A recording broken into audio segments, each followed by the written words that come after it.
Well, our next guest has extensive experience on China-US relations. Steve Papermaster was a senior White House advisor on domestic and global strategy under the George W. Bush administration. He's now the CEO and chairman at Nanovision. Now, Steve's joining us here live on the desk in Singapore. Steve, welcome. Thank you. So good to have you with us today. Very happy to be here. Now, we've got a lot to talk about with Nanovision, but before we get there, let's just refer back to what we were just watching, because you've got, as I just mentioned, extensive experience in politics in America. What do you think what's your forecast, your expectation for what's going to happen at the midterms next week? Well, Oriel, I think the midterms are deceiving because President Trump is not actually on the ballot. If he runs for re-election, which it looks like he will, he's on the ballot again in 2020. But he's actually on the ballot in everything other than the actual voting mechanism, because people are coming out to vote. They're either reacting to for or against a lot of his policies, and literally it's a referendum on the president. It's like right? a referendum, Martin. Yeah. And I think that's easy to be deceived by as well, because there's all year long in the U.S. especially, there's been a pronounced build towards a feeling of an inevitable blue wave of a large, overwhelming win by the Democrats. And while it certainly could happen, we'll find out. My sense is that it won't.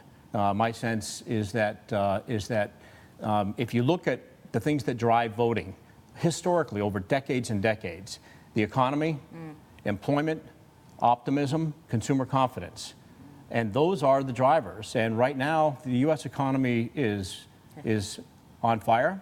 It's growing. Unemployment is at a 50-year low. Consumer confidence is near an all-time high. So does that mean it's going to be a red repeat then, as opposed to a blue wave? I don't know that it's necessarily a red repeat, but I think it's quite a balance. So a midterm election, historically, for a first-term president, is going to go against that president. Happens almost every time. So just gridlock then. So what we could end up with here is I think a stronger Republican-led Senate, perhaps a Democrat-led House, and a Republican-led White House, which will make for a very dynamic second half of this president's term and a build-up to the next election. So just before we move on from politics, what happens at the next election? I mean, I'm asking you to look out here another couple of years, but you know, when you look out, what do you see happening in the next election? I go back to the fundamentals, and having been through this through several election cycles. If going into that election cycle, we have a similar environment with exceptionally strong unemployment, very high sustained economic growth, high consumer confidence, and if you look at people either answering or thinking to themselves, am I better off today than I was 4 years ago? Do I feel very good about where I'm headed for my future? Then they are likely going to vote to re-elect any incumbent president. Whether people think that they like or dislike that incumbent, that's typically what happens. So if this pattern continues from an economic growth standpoint, from a low unemployment and a high consumer confidence, high wage growth standpoint, I think that President Trump would have a high likelihood of being reelected, assuming he officially runs again. Wow. So, Steve, basically, you know, you're with the consensus, which is mixed, split government, in other words, gridlock, right?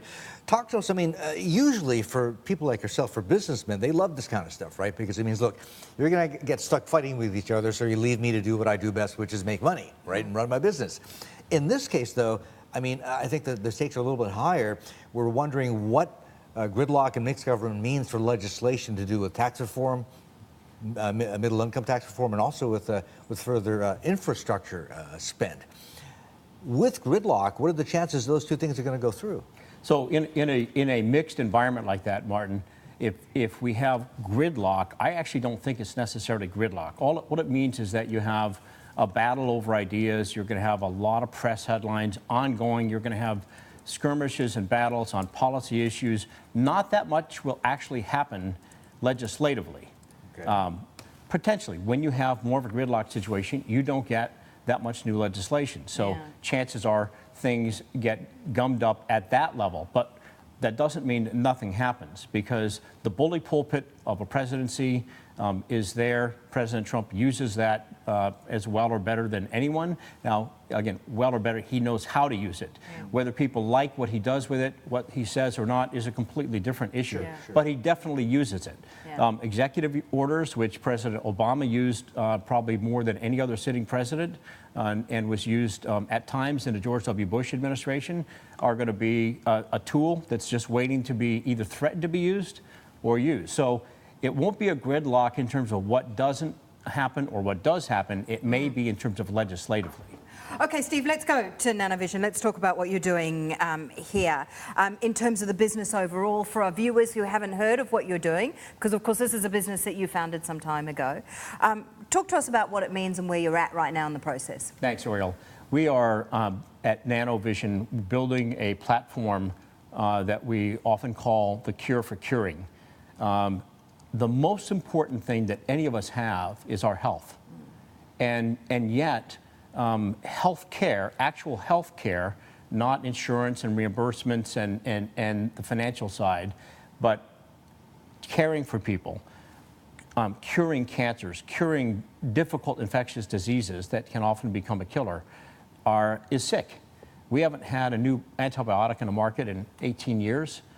We treat cancer today much like we did 40 or 50 years ago with chemotherapy, with radiation. There's been tremendous advancements in medical technology and historic breakthroughs.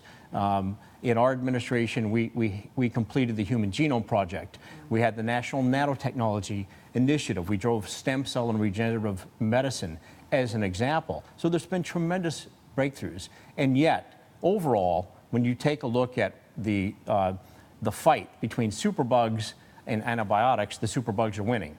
If you take a look at the fight between cancer and human health, cancer is winning, unfortunately. And so this is a fight that has to go to a new level, and it's time for disruption and change with a new kind of platform, and a new kind of platform very similar to the way Amazon, which was starting off selling books, invented Amazon Web Services to change computing, and now is being chased by IBM acquiring Red Hat for $33 billion because Amazon has a 52% share in cloud computing.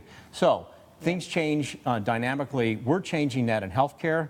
The Nano Cure platform is a platform that will drive molecules as a service. It will drive what we refer to as curevalence, the ability to perpetually monitor the molecular activity in the surrounding environment, everything from pollutants and particulate matter to the microbiome, to those things that, combined with your genetics, determine your overall health on a constant real-time basis. You're using, you use the word disruption, you're using new technology in order to do this, Stephen. You've also got some of the big guys behind you in terms of your investors. We do. We have a very powerful team of partners, including SoftBank and SoftBank-owned ARM Technologies. ARM Holdings is the largest mobile semiconductor company in the world, has over 99% market share. They're a very close partner of ours, so we're working with ARM and SoftBank, and have been for over the past year and a half, to develop a new line of our nanobots and a specialized chip technology that is adept at actually sensing the real-time molecular data in the environment, eventually inside ourselves as well. Using nanoparticles and using addressable molecular data, we'll be able to measure and monitor on a real-time basis. So that leads to something close to self-driving cures, much like self-driving cars has been rapidly developing. Oh, that's such an interesting story to follow. Are you going to list, Steve? Yes, we do. Plan to list over the next few years. Over the next few years, okay. We'll get you back on next time you're in town to talk to us more about exactly what you're doing and how you're doing it. We'll follow it very, very closely. Thank you so much Thanks for so coming much in today. Thanks, Appreciate it. Steve.